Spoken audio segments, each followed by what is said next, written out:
And we're delighted this afternoon to have as our featured poets Nina Baxter and Aidan Upbrown, and more of which later.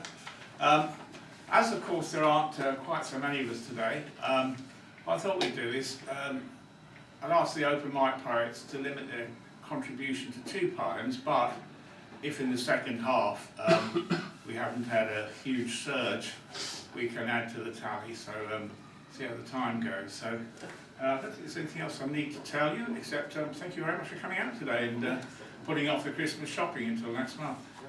I'm going to kick off the open mic readings and just get the list to see who's on after me. Just to give a quick plug to a new book that both Pete Murray and I are in, which is called Welling Up. It's published by Parallel Press. It's an anthology of poets writing on various themes. The book is looking particularly at the problems of marginalised and displaced people, and also the problems of global warming, but there's lots of other topics as well.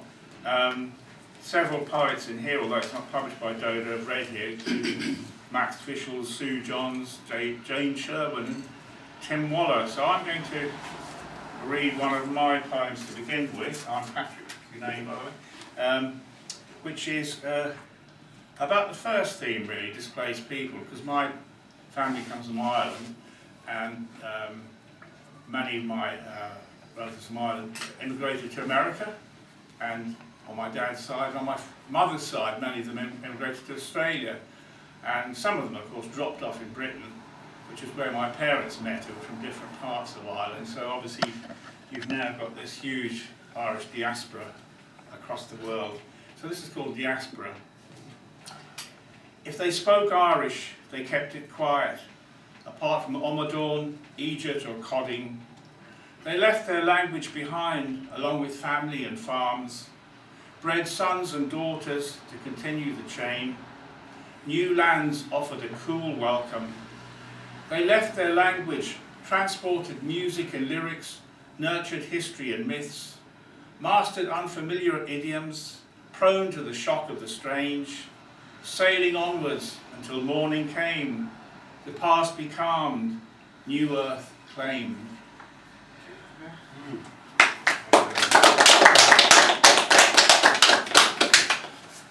This is a very new poem, and probably won't read this one again after the election.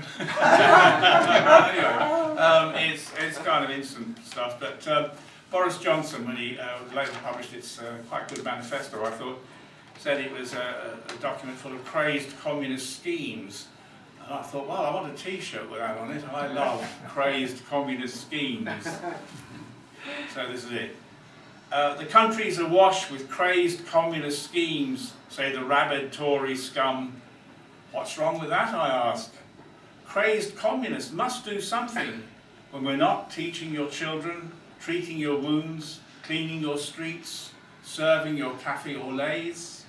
Your barbs sting, your lies take wing, but crazed communist schemes have increasing numbers of fans. One day your lying light will dim, you'll be the also-rans. Vote for crazed communist schemes, a better life for all. You don't have to die in a ditch or build another fucking wall.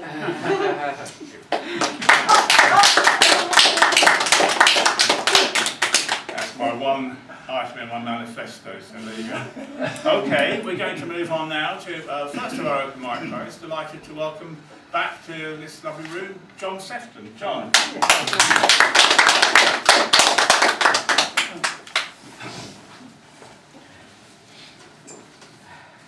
Right, well this is a poem based on the film Walkabout.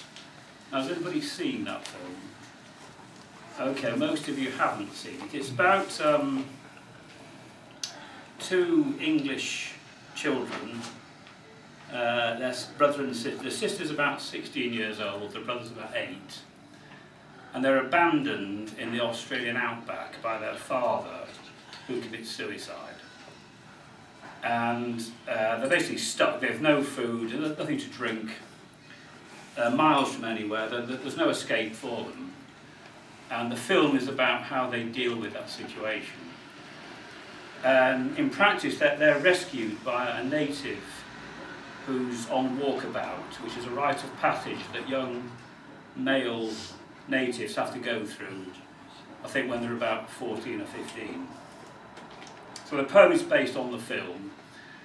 At the end of the film, there's a reading of a Shropshire Lad, verse 40, by a houseman. So I thought I'd read the houseman first, and then the poem, okay? Into my heart on air that kills, from yon far country blows. What are those blue remembered hills? What spires, what farms are those? That is the land of lost content. I see it shining plain. The happy highways where I went and cannot come again. Okay, so that's read out at the end of the film. And the poem is attempting to describe the time when they realise they're in big trouble, but they're rescued by the native. Okay, so I've called the poem Walkabout. Lost souls adrift in a sun-stroked Eden, a savage Gethsemane, a wind-burnt land of lost content, earth that fell from the moon. The rainbow serpent rattles the haunting spirit of death. A mirage simmers in the distance. A dark angel approaches from the haze. That's it.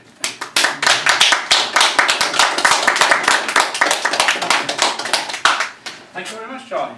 And now I'd like to welcome Lantern Carrier.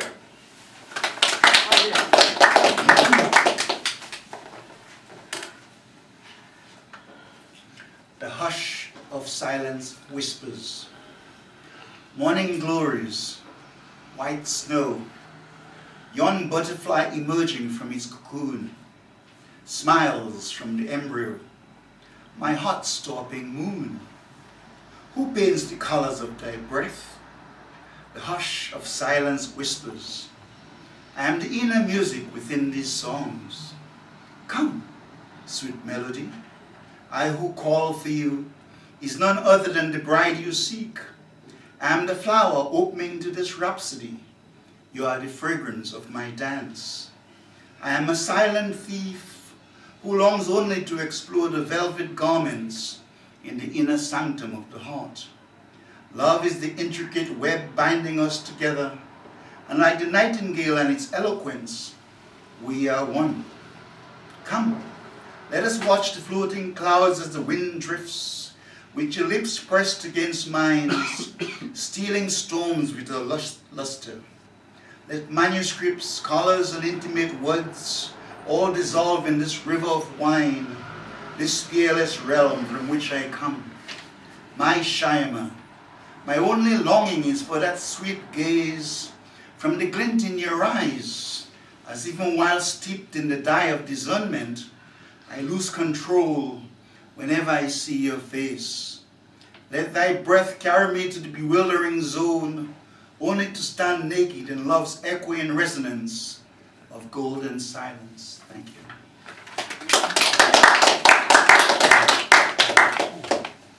No parting. She experienced the despair of separation and was understandably sad. But the wise knows not only the difficulties of the journey, but the mesmerizing view from the top once the mountain has been conquered. No breakups. Souls have always strived for beauty and will continue like Icarus to reach for the temple of the celestials. A stone did die and rose again a plant did die and rose again an animal.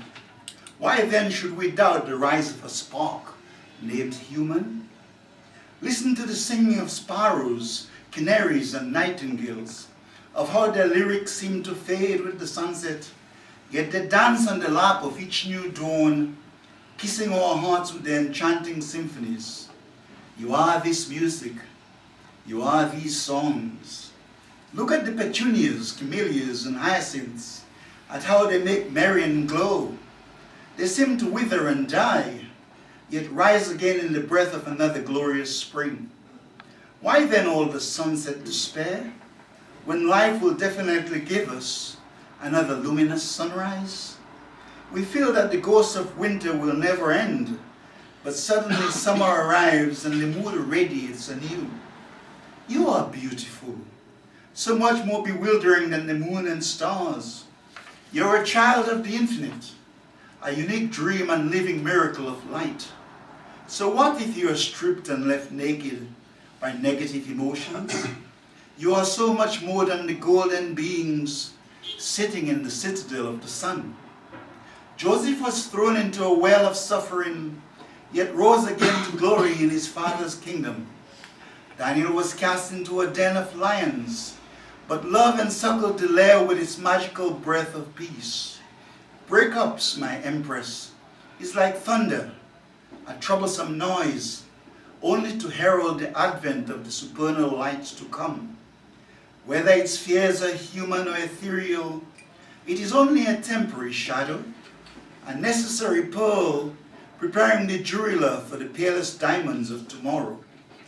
Moses waved the magical staff and parted the Red Sea, but this led ultimately to the deliverance of his people. Look at the waning moon, covered by a fog of grey clouds, yet when they dissipate, it shines again in all its pristine glory. Look at the trees and foliage on a frosty day.